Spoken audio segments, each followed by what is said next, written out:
So, hi YouTube. We just finished watching the campfire chat here for Season 5. It's going live on Tuesday, and there's a lot of stuff that I have been showing us here. So we had the double pack Adam, and then this was Marcus, and they also had Daniel here from the other office talking about all of the changes they have been doing in Season 5 since the PTR, and of course all of the unique items. This is something that we have been waiting for. We just spent like 2 hours going through some of those new unique items, and man, there is some crazy stuff in there. And I can't really put all in this video. You should definitely take a look at the patch notes yourself. I have actually not finished reading all of the patch notes myself yet. I kind of went through most of the items so far, and I'll definitely keep you guys updated with more follow-up videos since there is a lot of stuff. So I have some summary here for the campfire chat, so we can go through that real quick. The season theme was announced. It's the Hellbach Dungeons. Well, the season theme itself is called Of Infernal Hordes. So that is kind of like the new big feature that they are advertising in the season. But it's a permanent feature, the Infernal Hordes. So this is like this new like wave survival mode. In case you have not seen that at all, you basically go into like this dungeon, you survive through waves of enemies, then there's like boons and banes you can pick. There's like this other reward type of currency that you get from performing well in there, and then at the end you have a boss fight. It's like a council fight against 3 guys at once. And you can open some chests based on how much ether you have gathered, giving you some of the new items, giving you some greater affix items or some materials, some gold, and so on. So that's kind of like how that works. There's going to be keys that you can also craft at the occultist. These waves last 60 seconds. You have to do like multiple waves. There's multiple tiers of difficulty and so on. And they have done a lot of changes since the PTR, where it was really bad and kind of boring and not very rewarding. They made it like much denser, much faster, more rewards, and it sounds like it's going to be pretty good, but we'll see exactly what will happen in the end. But for the season theme itself, this is actually, even though it's called Of Infernal Hordes, this is a permanent feature, and the Hellbach Dungeons are the actual season theme, which is basically like a mini version of this Infernal Horde. So you kind of find them randomly in the world, and you go in there, and then you kind of have like a similar like stuff going on, but you actually delve deeper into the dungeon as you go, and then there's like a smaller boss fight at the end, and you also get like some of those other rewards, and you can get some of the items there. So this is kind of what the season theme does. There's also a quest line attached to this and all that kind of good stuff that we expect, and it sounds like it's going to be pretty cool, at least now that they have done some of these changes. So I'm excited to try it out at least. Now, some other big stuff that they have talked about in the campfire chat. So the reputation system is coming back. You might remember the Iron Wolves and the free Spark at the end. Yes, you get exactly the same stuff again, plus minus. Basically, from the new system, there's going to be something like that again. They buffed legendary drop rates post level 100. No more Angel Breath for enchanting. The tormented stacks in the pit, so they clarified this in case you have not seen that or you don't know what I'm talking about. You know those stacks that you get when you fight Uberlith or when you fight tormented bosses? Those were in the pit, on the PTR. And basically what they did is they nerfed the bosses in the pit to minus 66% of before, but once you stack up 3 times, which is the cap, then you're back to normal basically. So it's a bit more forgiving at the start of the fight, and if you get hit multiple times, then bosses will start dealing a lot of damage, similar to the Season 4. So this is kind of what to expect there. It makes it easy to kind of like get into the pit system and learn the boss fights, basically. That's kind of cool. Group play also now benefits with 100% pit mats. That's kind of nice. And tormented bosses. This was actually kind of like a bomb they dropped there. You get 5 times the mats when you kill a tormented boss. And it also only just it costs 1 Stygian Stone now instead of 2 Stygian Stones. So you can now farm, for example, Barshan and all these boss materials, Grimoire for example, now drop a lot more when you kill the small bosses, and then you can do a lot more of the other bosses as well. And they also said better chance of dropping mythic items. I'm not sure if they're actually raising it or if this is just something that they mentioned, but either way we might actually expect even more drops in the future. At the very least, way easier to farm them because of the lower Stygian Stone requirement, which is huge. Some other small stuff, there's going to be more sources of Baneful Hearts. So on the Season 5 PTR in particular, they nerfed this quite a lot. And there's also going to be this World Boss Resilience. This was also something that we saw in the PTR that was not announced, but basically World Bosses live a lot longer. They have like a kind of like a way to even out damage that people do somehow with this resilience effect. So you can definitely expect the world bosses to live for at least a little bit and not just get one-tapped or something. Some other thing is that future PTRs that will make it easier to test. I guess this only applies to very few people, but if you want to hop on the test round for a new server, which also means that there will be more of those in the future, which is good to hear. They're gonna just make it easier because last time there was a struggle and actually trying to find the items and so on. And there's gonna be a patch pre-download 1 hour before season start, so that you can log in right at the right time if you have a fast download at least, because last time people were upset that, you know, people were downloading while others were stuck in queue and like playing and so on. So kind of cool. Now, some balance changes. There's actually a lot of stuff, and as I mentioned, I didn't go through all of the patch notes yet. It's just kind of like the highlights that they've also shown on the stream. There's certainly a lot more details that we'll have to go over separately. But for now, the core stats are getting buffed. So barbs are unchanged, but the rogues get 1% damage per 9 dex instead of 10. And the other classes get 1% damage per 8 of their main stat. So this comes out as kind of like a 6 to 10% buff for rogues, 12 to 20% for the other classes, depending on how much main stat you have in late game builds. Quite noticeable, to be honest. So in general, they talked about they want to, you know, nerf barb a little bit, but also want to try to make other adjustments to bring other classes up to barb level since they were dominant for so long. And we have this as one of the changes in that direction, basically. Some other stuff and some bug fixes here. The barb twister glyph now works. Key passes are mega nerfed. So this is really where they took away most of the power for the barbs. But there's also other buffs, and also, for example, unique buffs have also been added here. So there's, you know, like for example, the Hellhammer for upheaval. So upheaval gets a direct buff from like just, you know, some stuff. And then, for example, the unique as well. Kind of similar story here. Hoda, the aspect has been buffed a little bit, and these kind of things. So they're trying to like bring some of the builds closer together on the class. I guess Flay and Bash are still going to be up there as well with some of the new uniques, for example. But we have not actually seen the updated version of the new uniques. So we'll have to see how crazy some of those items will be. For Druids, we have a boulder buff. I wrote keck, but it's actually not so keck. There were some other stuff, like especially like the Dolmen Stone that was also mega buffed here. I think boulder is going to be legitimately one of the better builds for Druids. And then we also have Landslide. Landslide looks cracked. And then basically anything on the Druid is getting buffed. So they have gotten quite some power here. I think Druid's going to be pretty good in general. Earthspike might be a thing. Some other changes they've done is like higher Paragon caps. So Thunderstruck, for example, was like really heavily nerfed in Season 4. That is like higher now again, and so on.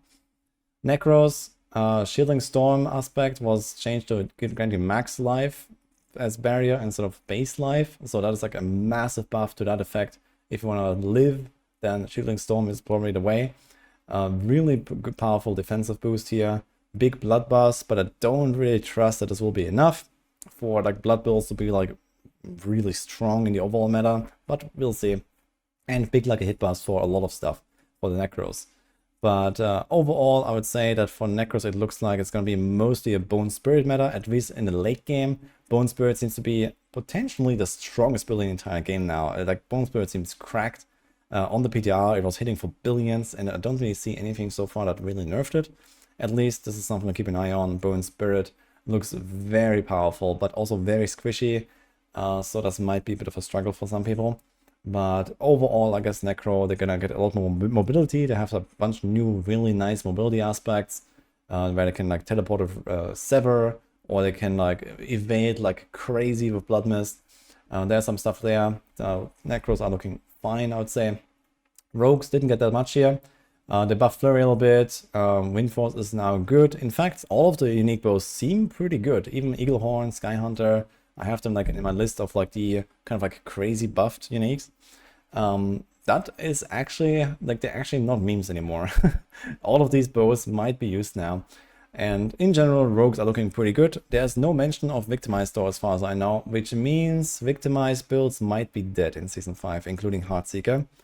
And this means that we have like Andariels and, you know, a bunch of precision builds, like, you know, Rapid Fire is there, Penshot, Barrage. There's a bunch of really good builds on Rogue, but yeah, there's more stuff to unpack here, we'll see. And I will try to get confirmation about the Victimized stuff, because at least on the PTR, Victimized was broken, and we don't know if they fixed it. Sork, they're buffing everything. 15 to 20% on all the core and mastery skills, kind of nuts. Plus, they're buffing this here as well, so don't forget this part of the core stats. So that together already lifts up Sorks quite a lot, plus a bunch of defensive buffs they have done already on the PTR. They have really big uniques. Some of them were buffed like crazy, and there's a lot of build-defining uniques on the Sork that have gotten some pretty major upgrades here. So in general, a lot of Sork builds are really moving up. I think Frozen Orb is going to be very powerful, Blizzard is going to be very powerful, and Firebolt is going to remain probably near the top as well. And yeah, there's probably going to be other stuff that you can play that is also really good on Sork. So in general, I'm really looking forward to Sork. I might start Sork even for the season start. So looking really cool. Higher caps on the Paragons. So in general, I think Sork's gonna really feel the impact of this patch. Some other recap here that was already talked about or was on the PTR that maybe you've forgotten or haven't seen yet. World Tier 1 and 2 Helltide chests cost 75 cinders. There's also going to be more Grim Favors in Helltide, but they're all more concentrated basically in one zone. So you just go there, you do all your favors, you leave, and this is kind of how they want you to play Helltide. You can now stack the Profane Mine Cages 3 times. This is a seasonal feature only though. But you can now get plus 30 levels on Helltide monsters, giving you a lot more cinders and, well, just a bit bigger challenge as well, which is cool. Lower monster CC, can use Potwell CC. Bosses can now be resummoned inside the instance. So when you go Duriel farm, you can just kill Duriel over and over and over in the same instance until it crashes, I guess, inevitably. I did try out to crash on the PTR though, and I did not actually succeed. But maybe someone else will be. Okay, Beast in the Ice Dungeon is smaller as well. And rare items and bosses are converted to gold, which is cool. And +1 temper attempt per greater affix, making it much less likely to break items. In general, they have also like rebalanced a lot of the temper manuals so that they usually have like maybe only 3 or 4 choices instead of, for example, 5. So that is also way easier to get the right tempers on your gear now, and you're gonna just not break them so often. And then some unique highlights. So there's actually some really crazy stuff in there. As I said, I really recommend to kind of go through them and check them out, but just a few that I can kind of show off here real quick maybe. So some of the mythic uniques are pretty busted. So we had Starlights and we had Shaco. I've already talked about the Shaco in another video. We got Tyrio's Might, crazy. The Shaco is crazy. And we have the Starlights here, for example. I was going to show those real quick. So this is Tyrio's Might now. 7.5% maximum all res, for example, 60 res, 20 damage reductions, movement speed on this thing. It shows 0 damage, but I would just expect no change at all here. This was probably just because I didn't have a weapon equipped or so. But either way, you can easily hit the maximum all-res cap of 85 now with this. And it has insane stats like Bobs will love this. Even Rogues would consider this, I think. And almost any class, almost, like this is really good. This is the new Shaco, has lots of armor now. Insane cooldown. This can go over 50%, 54% cooldown with like a perfect greater affix, triple masterwork, for example. Ridiculous amounts of cooldown. Stardust Skies looks like this now. You have the 50% buff and resource effect here, plus the core skill ranks, plus a really good stat line, incredible crit, and so on. So this is like some of those updates they have been doing here. And here's some other stuff, like talked about, for example, the rogue bows. Here's an eagle horn for pen shot, gives you like this 150% extra damage pen shot, and you know, stuff like chance to cast twice. They talked about they wanted to make like some of those uniques like more you know, wild and, you know, like break the rules kind of, or like, you know, put some of the, you know, temper stats on them. Like you don't get to temper them. A lot of people misunderstood that, but this has a temper stat on it. You know, this is like a tempered effect basically, right? So they put some stuff like that, or some kind of like really unique stats on some of those effects. And he's like, for example, they upgraded Sacrilegious Soul as well. They lowered the cooldown on the corpse tendrils here. They gave it movement speed on the ring, and that's gonna be lovely for the Necros. And Wild Heart Hunger now goes to 60% damage. So those are just some of those examples here of some really crazy, powerful, like buffed items. Fractured Winter Glass completely cracked. I actually made a video about this lately. It's even crazier now. Like Fractured Winter Glass is just probably the biggest item in the game as like a standalone item, I guess. That's just wild. And here's a Tarasha ring now that goes to 80%, for example. So some of those, here's just like a lot of items that were buffed a lot. Like I don't want to go through everything, this will take hours. but I will probably do this in a separate video, talking more about what is going on here. But these are just some of the highlights that I wrote down from looking through them for the first pass. Either way, so this is what I got here for the summary for the campfire chat. The season starts on Tuesday. We have a lot of work to do now. It's going to be very fun to experiment with all these unique items. I gotta say they did a pretty good job. They really made it so that there is at least a reason to look at basically any of those items. Even, you know, stuff like Butcher's Cleaver, I would say, yeah, it might not be like the meta build defining choice or something, but it's something that you could throw in there sometimes. So this is really cool. So kudos to the dev team.